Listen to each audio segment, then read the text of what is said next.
Hello again YouTube, and welcome back to Just Get a Tesla. And this morning I'm going as far north as is possible to go.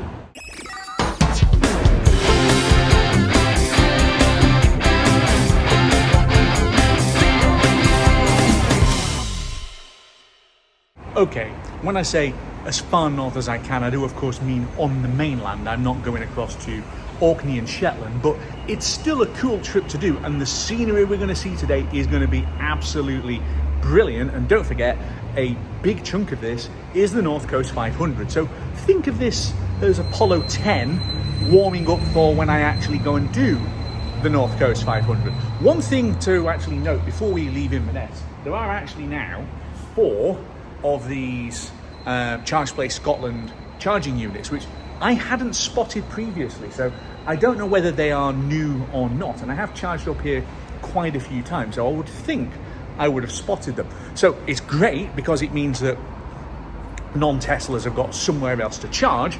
There is of course the slight problem that it is 70p a kilowatt hour to use one of those, and it's at the moment 34p a kilowatt hour to use the Tesla supercharger. However, we are definitely going to need a little bit of a top up while we are on our meanders around the far northern bit of Scotland, and I do have a Charge Place Scotland card, so we're going to have to take a bit of pain later on. So just to show you before we get going, we are down in Inverness at the moment at the supercharger, and we are basically going to go all the way up the east to Duncansby Head, to John Groats, to Dunnet Head, which is the most northerly bit, which is up there. And then we're going to come back a different way, basically because we can. I have put in Altnaharra, which is the coldest place in the United Kingdom, for the route back, because it's not actually dramatically longer in terms of a route. What it does show though is basically that I'm going to arrive on, it says minus 43% when I get home. I think, given that it says at the moment I'm going to get to Altnaharra on 13%, and that is up there and I'm down here, that I am going to need to charge en route. And that's okay, because there are plenty of CPS chargers all the way along this route. So at some point we are going to pull over, have a little bit of a stop, plugged into one of those. Let's get on with it. About to come off the Black Isle and cross the first of the firths where they have put a long sweeping bridge and a causeway across. As you can see, we have got a couple of motor caravans in front of us. That's not really a surprise. It's early summer, it's a Saturday. We're going to be getting quite a few of these, I suspect, on this trip. Well, I say early summer, late spring, whatever. It's 16 degrees, which is practically subtropical.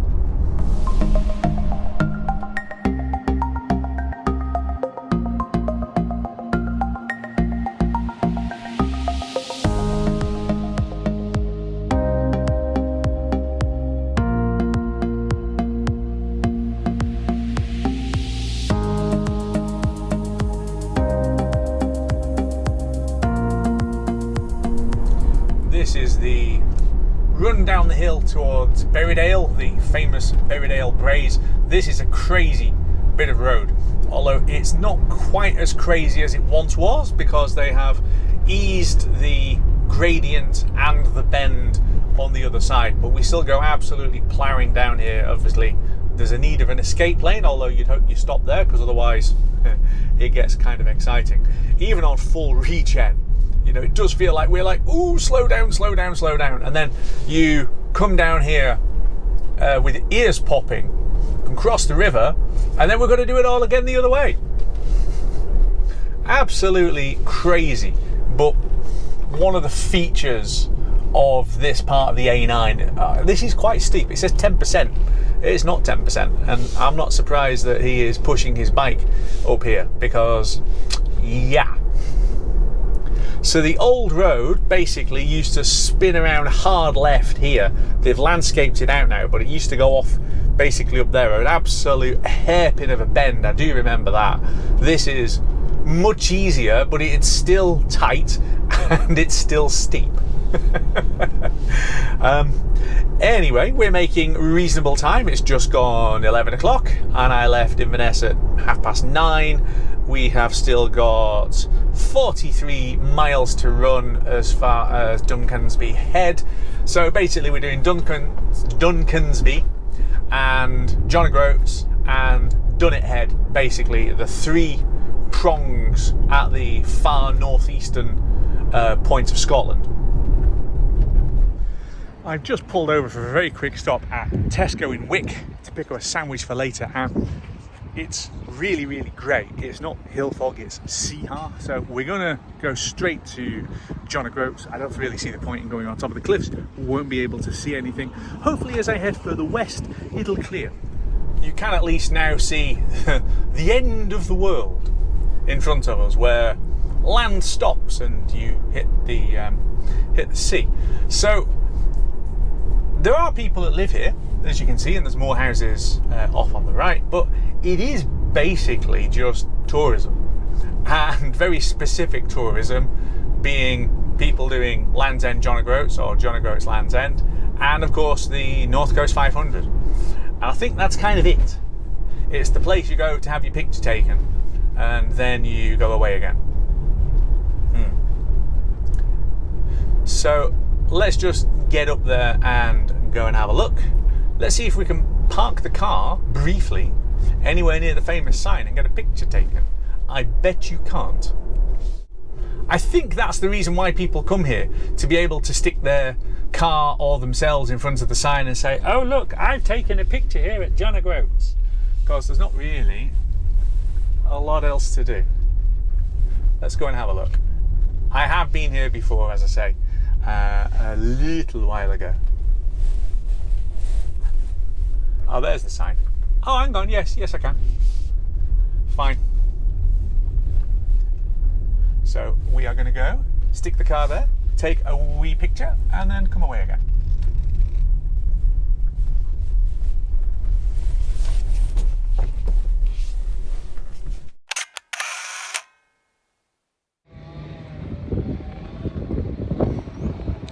I think that'll do.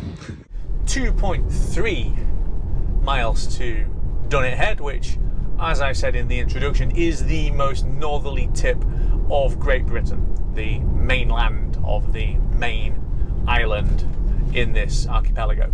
So you cannot go any further north on the mainland than we're about to go to. And this is just off the North Coast 500. You can just do it as a nice little wee diversion. I suspect quite a few people do that. I have already passed a camper van bumping its way along the road a little bit further back. We've got motorbikes there touring, very similar to the ones who were doing so back at John Groats. So I suspect we're going to see quite a lot of traffic. It is a Saturday in late spring, early summer, so what do you expect? And of course, here comes the slightly drizzly drizzle. Yeah, it's like a moonscape. This bit of the land is dry and solid. I'm not quite sure about any of the rest of it. Let's not go off road and try and find out, shall we?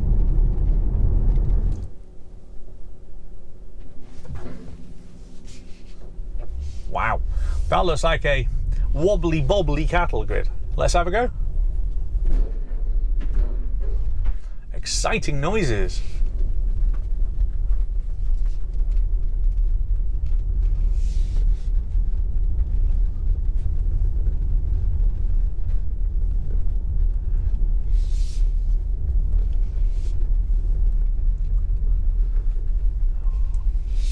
How far can we get?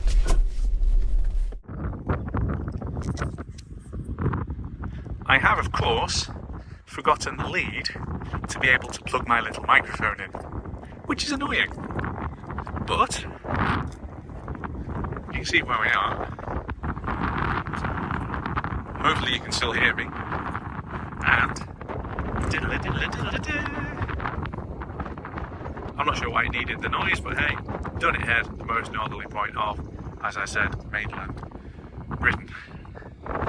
and it's a bit cold. So, that was Dunnet Head, the most northerly point on the whole of Great Britain, and I'm going to have to come back here again though, because I've got a couple of videos that I will shoot at some point when I have the time to do so. One of them is to do the 4 points of the Scottish compass, of which that obviously is the most northerly bit. Peterhead near me is the most easterly, so that's easy enough to get to. The most westerly is Altnaharra, which is a long way away from anywhere, and then right down to the Mull of Galloway in the south. I've had a look at it. It's a 2-day trip, so there will be car camping when I actually have the time to do so. And then of course there is the North Coast 500, which we're on. Well, we're on a little diversion off the North Coast 500, but Dunnet Head, I didn't actually go and look at the cliffs because, well, missed. But Dunnet Head is another one of those things to tick off. So we are going to go back to the main road, the North Coast 500 route, and go through Thurso and carry on west towards places called Melvich and Bettyhill. I might point them out as we go, and then cut right the way across country through basically the middle of nothing and nowhere to get to Altnaharra, and then south from there through Lerg, and that will take me back towards Inverness and eventually the supercharger. So let's talk about charging and range and things. We are on 278 watt hours per mile since we charged up in Inverness, but I'm on 36% battery only. So that isn't going to be enough to get me back there, but we already knew that. We are going to be heading for one of the numerous Charge Place Scotland sites along the route. I think I need to add in, what's it saying for Inverness? So at the moment for Inverness it's saying I'm going to arrive on -11%. So I need to put in 20% or so into the battery just to give it a little bit of buffer. 20% is what, about 16 or so kilowatt hours. So it won't be a hugely long stop, even on a slow CPS rapid. It'll be fine. And because phone signals and things might be a little bit dodgy up here, I have got, if I can get it out behind the mirror housing, oh come on. I have got a Charge Place Scotland RFID card, which I would recommend for anybody who wants to come up and do North Coast 500 or anything up in Scotland. Get one of these, because if you have got a poor phone signal, or if you're using one of the really old units, you can't remote start it via the app. You need one of these.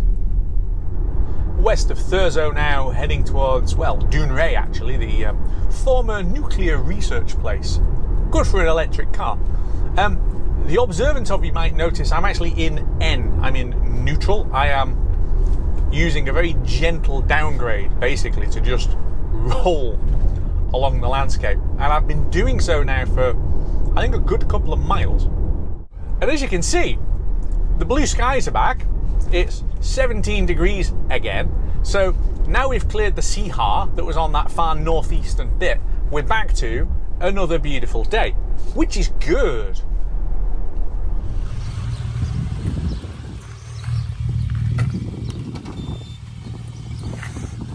What does it mean not authorised? Alright, let's give him a call. Well, that was fun. It took a phone call to Charge Place Scotland to actually get the bloody thing to switch on, because although my RFID card is here and it's perfectly valid, CPS have had some network issues, they said. So everybody's payment details had been deleted off the system and you needed to re-register. Did it tell you that first? No, of course it didn't, because why on earth would they want to do that? So I've basically got an RFID card to make sure that I can start units like this in remote places where I haven't got a phone signal, and I get here and it's not working at all. Happily, there is a phone signal, because frankly, that would have been a massive pain in the arse otherwise. Anyway, we are now going, and we are getting 46 kilowatts, which is about as fast as these things go. Oh no, I tell a lie, we're down to 43 kilowatts, or it was just lying when it said it was 46.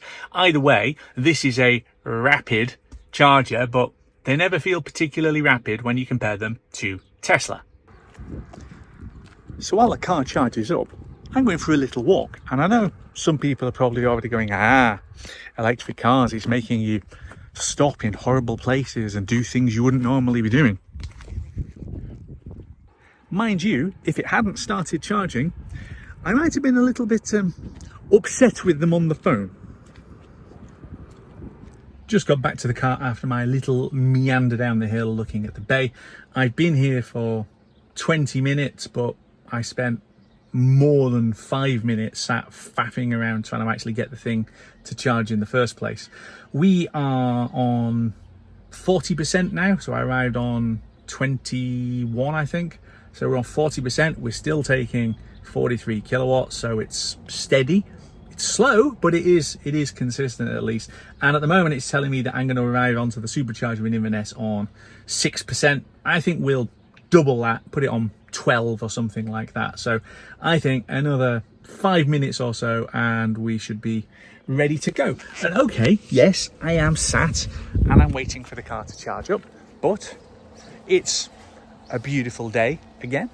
There are places to sit. I had a nice wander. I don't want to drive literally all day, and it is 2:25 and I set off at 7 o'clock this morning. I do need to take a break at some point on these trips, and that's where EVs frankly are absolutely brilliant, because generally when I need a break, the car can get charged up. Not all the time. So when I was at Tesco earlier, I wasn't getting the car charged there because I didn't see the need. When I stopped at John and Groats to take pictures, I didn't plug the car in there, didn't see the need. What I wanted to do was to come and find one of these Charge Place Scotland units and plug in on that. The only problem with it is that it's 70p a kilowatt hour, which is a lot, but frankly you are paying for the fact that there is always a phone line that you can get some hold of somebody on.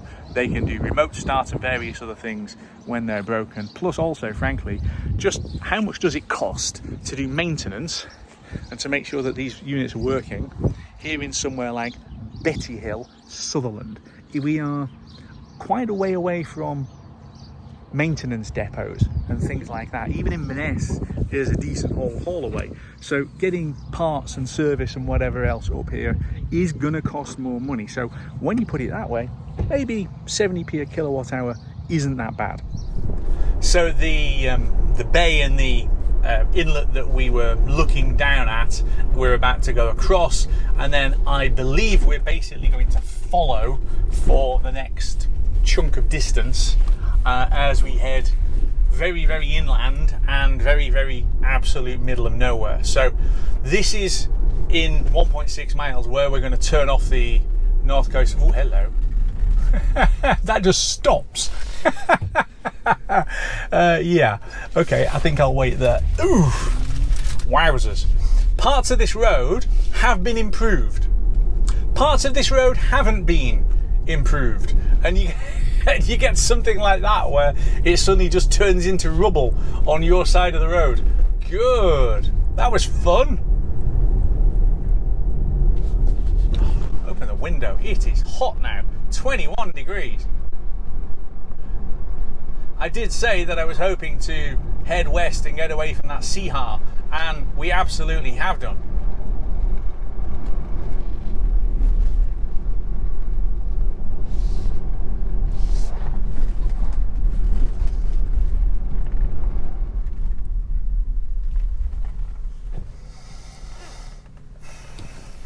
I'm glad we're turning off the North Coast 500, because this is really tedious, and when it's busy, and to be fair, so far it hasn't actually been that busy, but when it's busy, this is the problem with it. Processions of traffic and having to keep stopping every shorter distance, because basically you've got people all trying to squeeze past each other. It does get a bit irritating. But anyway, the North Coast 500 goes straight on towards Tongue. We are turning left and heading towards Altnaharra and back to Inverness. Strathneva. Note that this road is wider and better paved than the main road we've just been on. Well, okay, for a little brief period, and now we're into, you know what, this is perfectly decent. And as long as we've got good visibility going forward, you can make progress on single track sections. It's just like now, where you kind of need to slow down and angle it a bit to be able to see down the next section. But other than that, you can pootle along at a reasonable lick if you can see.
Just arrived in Altnaharra. Well, it's kind of just behind me. But the reason why I pulled over here is Altnaharra is one of these places that sets records, because this is the coldest place in Britain.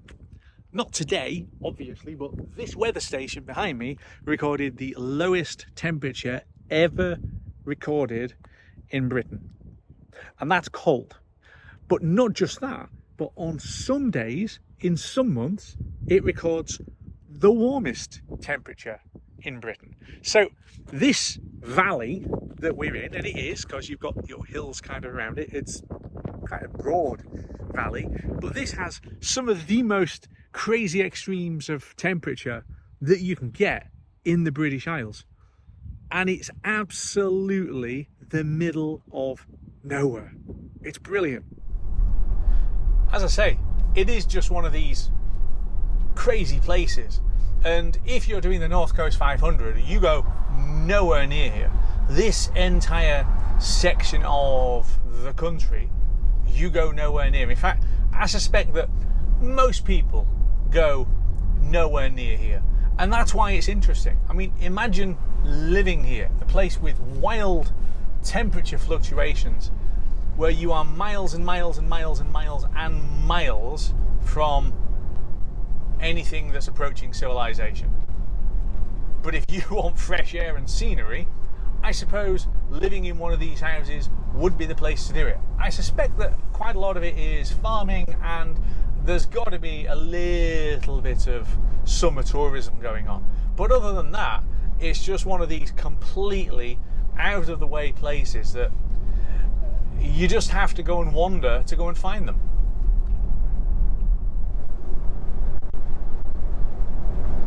Feels like I can see a long way. I could see actually that bend up there from about a mile back while I was switching the camera back on. This is a long, empty valley. And that's great, because the North Coast 500 is absolutely crawling with camper vans. Well, parts of it are crawling with camper vans. Heading down towards the A9.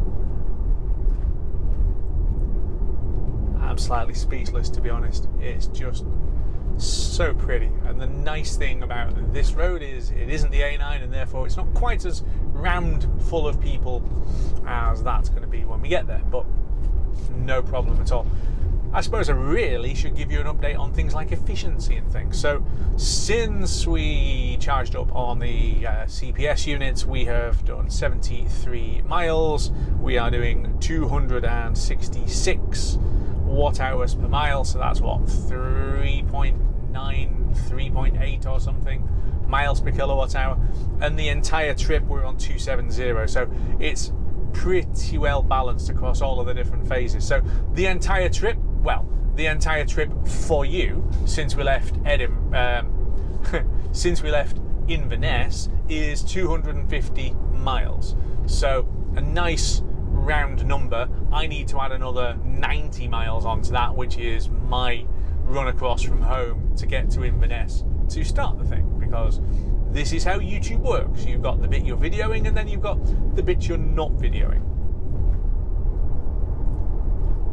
Anyway, we are only 18 miles away from the supercharger now, which is good. I hadn't realised that we were that close. And it is telling me we are going to be on the supercharger for 20 minutes on our way home. And back at another, much busier actually, supercharger. Obviously this morning there was hardly anybody here. Now there is, but this guy is just leaving, which is great because it means that I've got an unpaired stall, which means that I'm getting 150 kilowatts. I think 149 it said, having just plugged in, which is fab.